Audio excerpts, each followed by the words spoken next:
There's a funny surprise about birthdays. Everyone expects them to be like these grand days filled with joy and surprise. Well, surprise was certainly on the menu for me, Mike. Just not the kind you'd want with your morning coffee. One sec, I gotta take a sip here.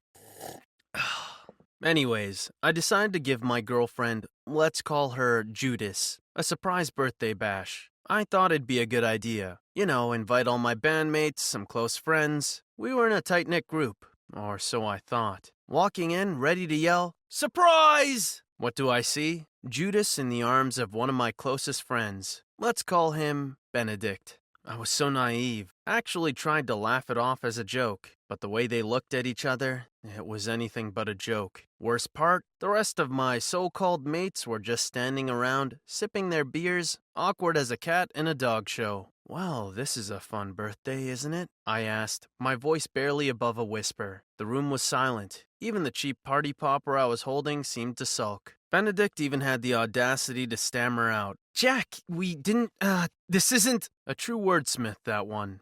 I guess he was better at playing my guitar than forming sentences. Judas just stood there, silent, staring at me, and I wish I could tell you I went off in a blaze of glory. But I didn't. I just turned around and walked out. You've got to hand it to her, though. She sure knows how to drop a beat. And a boyfriend, apparently. Maybe I did something wrong. Maybe it was karma for stealing Benedict's solo during our last gig. Yeah, that must be it. But as I played out every moment in my mind, the truth became impossible to ignore. I'd been cheated. I confided in Peter, my rock. We were the rhythm section, the backbone of the band. He could always be relied upon. So I vented, I raged, and I cried. Not my proudest moment, but hey, it happens to the best of us, right? Sometimes all you need is a nice cry. In the middle of it all, his phone chimed. Peter, not the sharpest tool in the shed, left his phone unlocked and a string of messages lit up his screen. From Judas. My heart pounded so hard like a double kick pedal as I read the incriminating texts. Wait, Peter? You too? Why didn't you say anything? Peter stuttered, shuffled, and spilled his beer. Jack, I didn't mean,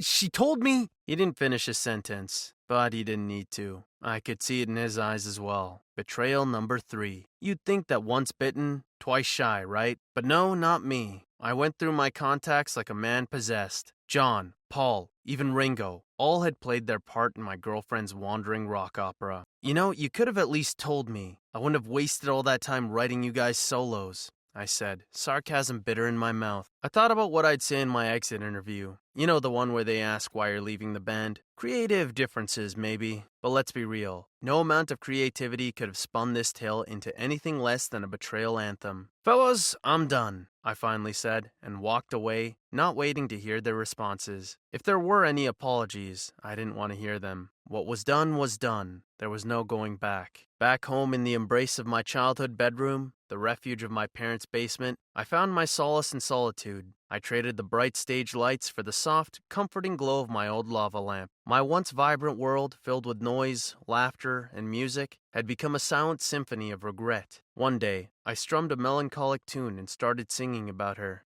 Judas. Yeah, she'd earned the title. The words poured out of me, filled the basement with the echoes of my heartache. Fame, fortune, and friends, and one treacherous girlfriend. You got it all, Judas, I sang, pouring every ounce of bitterness, anger, and sadness into the melody. I was no audio engineer, but I knew enough to record it on my old laptop. I posted the song on SoundCloud. The kind of thing that you do at 3 a.m. when you can't sleep because your girlfriend cheated on you with your entire band. Days turned into weeks. I buried myself in my music, writing, singing, and recording. The basement was my cocoon, shielding me from the world that had betrayed me. Until one day when my phone started blowing up with notifications. Hey, is that song about you guys? Oh my god, did Judas really do that? The messages kept coming, and my song had gone viral. Millions of people were listening to my heartbreak, and they loved it. I was officially poster boy for Betrayed Boyfriends of the Year. Look out, world,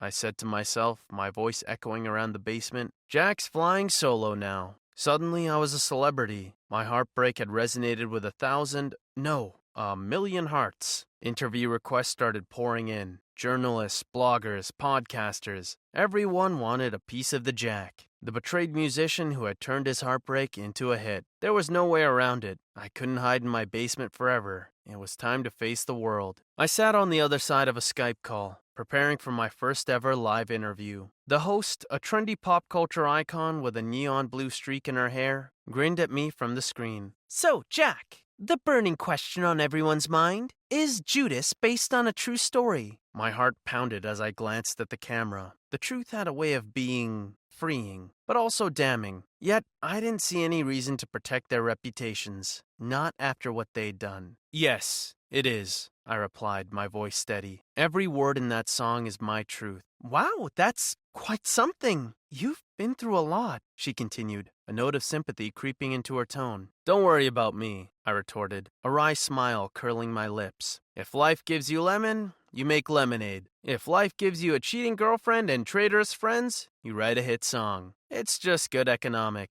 Her laugh echoed through my speakers, and just like that, I'd charmed my first audience. From then on, it was interview after interview, each time retelling my tale of betrayal. My song sparked a media frenzy, and suddenly everyone was talking about Judas and the band of betrayers. They were now under a harsh spotlight, their treachery exposed to the world. Talk about poetic justice. Just as swiftly as my fame had come, so did the backlash from my ex-girlfriend and former bandmates. Their Instagram followers turned into a battalion of critics, bombarding them with betrayal hashtags. Trending topics had never been this personal. One day, as I scrolled through the social media frenzy, a familiar name popped into my DMs. It was them. The ex-band, now labeled the Betrayal Band by the internet, and my ex-girlfriend. They wanted to meet. I could picture them, huddled together, formulating an apology as they faced their downfall. Wasn't it ironic?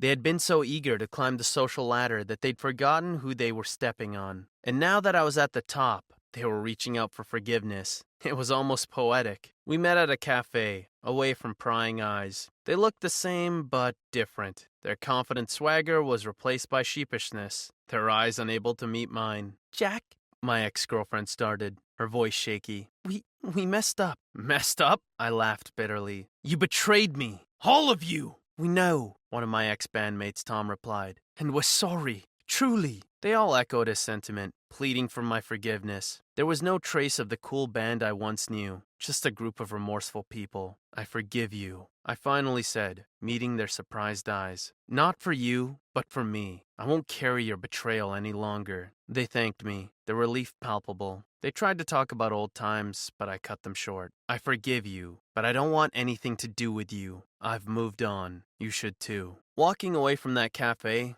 I felt lighter. My past no longer held me hostage. I was free to make my own story, away from the band and the girl who broke my heart. Fame, as it turns out, is a funny thing. You start your day as an anonymous bloke, and by the end of it, you've got millions hanging onto your every word, examining your life as if it's their favorite Netflix show. Not that I was complaining. After my viral hit, I was swimming in a sea of opportunities. Record deals, interviews, concerts, fans. My life had taken a 180. And for the first time, I felt seen for who I was, not as an accessory to a band or a stepping stone for a social climbing girlfriend. I heard your song, Jack. It's deep. My manager, a quick-talking woman with an uncanny knack for making things happen, said during one of our meetings. You have a lot to offer the world. Don't hold back. She was right. I had a voice, and now a platform to use it.